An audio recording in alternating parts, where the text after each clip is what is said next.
Assalamualaikum warahmatullahi wabarakatuh. Perkenalkan nama saya Gusti Ayu Nabila Laksmi Dewi Rama Putri dengan NPM 2210003777. Sini saya akan menjelaskan tentang antropologi sejarah, yaitu sejarah dan perkembangan hukum yang berlaku baik di masyarakat modern maupun di masyarakat yang bersahaja. Yang pertama ada antropologi secara etimologi. Antropologi itu berasal dari dua kata Yunani, yaitu anthropos yang berarti manusia, logos yang berarti ilmu atau kajian. Jadi, secara etimologis, antropologi itu berarti ilmu yang mempelajari tentang manusia. Lebih lengkapnya, antropologi adalah ilmu yang mempelajari manusia secara menyeluruh, baik dari segi biologis, budaya, bahasa, hingga perkembangan sosialnya, baik masa lalu maupun masa kini. Lalu ada antropologi menurut para ahli. Di sini ada menurut tiga para ahli, yaitu menurut Franz Boas, Kodjaraningrat, dan Ruth Benedict. Yang pertama, menurut Franz Boas, antropologi adalah disiplin ilmu yang meneliti manusia dari perspektif yang holistik. Franz Boas mengemukakan bahwa untuk memahami manusia, kita harus memeriksa aspek biologis, kultural, sejarah, dan linguistik secara bersamaan. Lalu menurut Kodjaraningrat, antropologi adalah ilmu yang mempelajari manusia, khususnya mengenai kebudayaan masyarakat, suku bangsa yang masih sederhana atau tradisional. Jadi, Kodjaraningrat menekankan bahwa antropologi mengkaji kebudayaan sebagai cara hidup manusia, terutama pada masyarakat yang belum mengalami modernisasi. Dan yang terakhir, menurut Ruth Benedict, antropologi adalah suatu studi tentang pola budaya dan bagaimana setiap kelompok manusia membentuk kebiasaan, nilai, dan keyakinan yang berbeda. Jadi, menurutnya, setiap kelompok manusia memiliki ciri budaya yang unik dan membedakan mereka dari kelompok lain. Dan antropologi bertugas memahami keunikan-keunikan itu. Nah, sekarang lanjut ke sejarah perkembangan antropologi. Di sini itu ada 5 fase, yaitu fase pertama sebelum abad ke-18, fase kedua pertengahan abad ke-19, fase ketiga permulaan abad ke-20, fase keempat sesudah tahun 1930-an, dan fase kelimanya antropologi saat ini atau masa kini. Jadi saya jelaskan dulu masing-masing fasenya. Yaitu di fase pertama adalah masa sebelum antropologi menjadi ilmu, yaitu pada masa penjajahan dan penjajahan bangsa Eropa sekitar abad ke-15 hingga ke-18. Pada masa ini, bangsa-bangsa Eropa seperti Portugis, Spanyol, Belanda, dan Inggris mulai menjelajah ke berbagai ke berbagai penjuru dunia, termasuk Asia, Afrika, dan Amerika. Dalam proses ini, mereka bertemu dengan berbagai suku bangsa dan budaya yang sangat berbeda dari mereka. Para penjelajah, misionaris, dan pedagang menulis laporan tentang kehidupan, adat, dan kebiasaan masyarakat yang mereka temui. Walaupun belum secara ilmiah, tetapi catatan ini tuh menjadi bahan awal bagi studi tentang manusia dan kebudayaan. Dan memasuki fase yang kedua, yaitu masa etnografi klasik. Pada abad ke-18 hingga awal abad ke-19, mulai muncul usaha-usaha sistematis dalam mengumpulkan dan mencatat daya tentang kebudayaan masyarakat non-Barat. Para penulis Eropa menuliskan secara terstruktur tentang adat istiadat, sistem kepercayaan, dan kehidupan sehari-hari masyarakat yang mereka amati. Namun, pendekatan mereka masih sangat dipengaruhi oleh pandangan Barat yang menganggap budaya lebih tinggi atau maju dibanding budaya orang lain. Dan ini disebut juga sebagai pendekatan etnosentris, di mana budaya lain sering dianggap sebagai aneh atau primitif.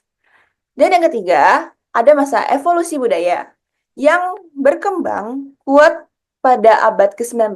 Dalam fase ini, antropologi masuk ke ranah ilmiah dan dipengaruhi oleh teori evolusi Charles Darwin. Para tokohnya seperti Edward B. Taylor dan Lewis Henry Morgan mengembangkan teori bahwa semua masyarakat manusia berkembang melalui tahap-tahap tertentu dari primitif ke modern, dari liar ke beradab. Mereka percaya bahwa kebudayaan yang mengalami evolusi dan bahwa masyarakat Eropa mewakili puncak peradaban. Walau kini pendekatan ini dianggap terlalu menyederhanakan kenyataan bahwa fase ini tuh penting untuk memperkenalkan pendekatan teoritis ke dalam antropologi. Yang keempat, ada fase yang dikenal dengan fungsionalisme atau strukturalisme yang berkembang pada abad ke-20 dan pada masa ini pendekatan evolusionis mulai ditinggalkan karena dianggap terlalu spekulatif dan tidak berdasarkan data lapangan. Para antropolog sering Bronislaw seperti Bronislaw dan E.R. Radcliffe Brown mengembangkan pendekatan baru. Mereka melakukan penelitian langsung ke lapangan atau flight work dengan tinggal bersama masyarakat yang diteliti untuk waktu yang lama. Mereka melihat kebudayaan bukan sebagai sesuatu yang berkembang secara linear, tetapi sebagai sesuatu yang saling berkaitan, di mana setiap unsur budaya memiliki fungsi tertentu bagi masyarakatnya. Dan yang terakhir, ada fase kelima, yaitu antropologi masa kini, yaitu masa antropologi modern dan kontemporer yang berkembang sejak pertengahan abad ke-20 hingga sekarang. Pada masa kini, antropologi tidak hanya mempelajari masyarakat suku dan tradisional saja, tapi juga masyarakat perkotaan, globalisasi globalisasi media dan lingkungan, hingga isu-isu kontemporer seperti migrasi, identitas, dan perubahan sosial.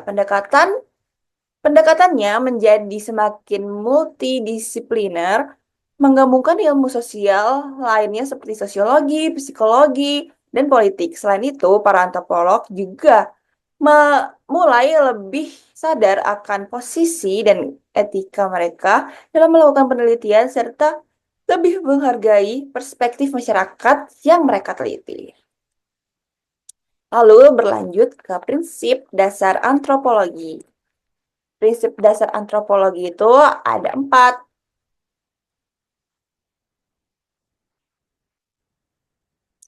Yang pertama ada holisme, yang kedua ada relativisme budaya, yang keempat, yang ketiga ada etnosentrisme dan kritiknya, yang keempat ada keberagaman manusia.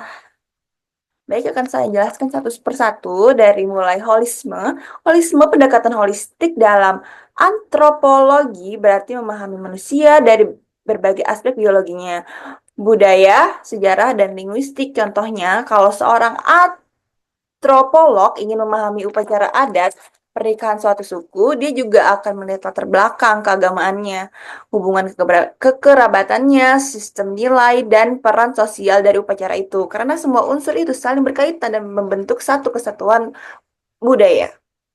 Lalu yang kedua ada relativisme budaya. Prinsip ini mengajarkan bahwa setiap budaya memiliki nilai, keyakinan, dan praktik unik yang harus dipahami dalam konteksnya sendiri.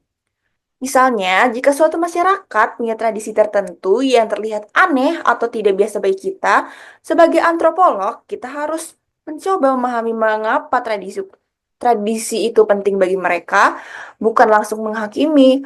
Prinsip ini membantu menghindari sikap merendahkan dan lebih mendorong rasa hormat terhadap perbedaan. Yang ketiga ada etnosentrisme dan kritiknya. Etnosentrisme adalah sikap nilai budaya lain dengan standar budaya sendiri yang seringkali menghasilkan prasangka negatif terhadap budaya lain. Contohnya itu, jika seseorang dari masyarakat modern menganggap bahwa masyarakat tradisional itu terbelakang atau tidak maju, maka itu adalah contoh dari etnosentrisme. Antropologi berusaha melawan sikap ini dengan mendorong pemahaman dan toleransi terhadap perbedaan budaya. Dan yang keempat, keragaman manusia. Antropologi berfokus pada keragaman manusia dalam hal fisik, biologis, dan kultural. Contohnya, manusia hidup dengan Cara berbeda di pedalaman Papua, di kota Jakarta, ataupun di gurun Afrika. Tapi semua itu adalah bentuk adaptasi dan hasil dari sejarah serta lingkungan masing-masing. Antropologi melihat bahwa keberagaman ini bukanlah masalah, tapi justru sesuatu yang berharga untuk dipelajari. Mungkin itu saja yang dapat saya sampaikan. Kurang lebihnya mohon maaf. Terima kasih. Wassalamualaikum warahmatullahi wabarakatuh.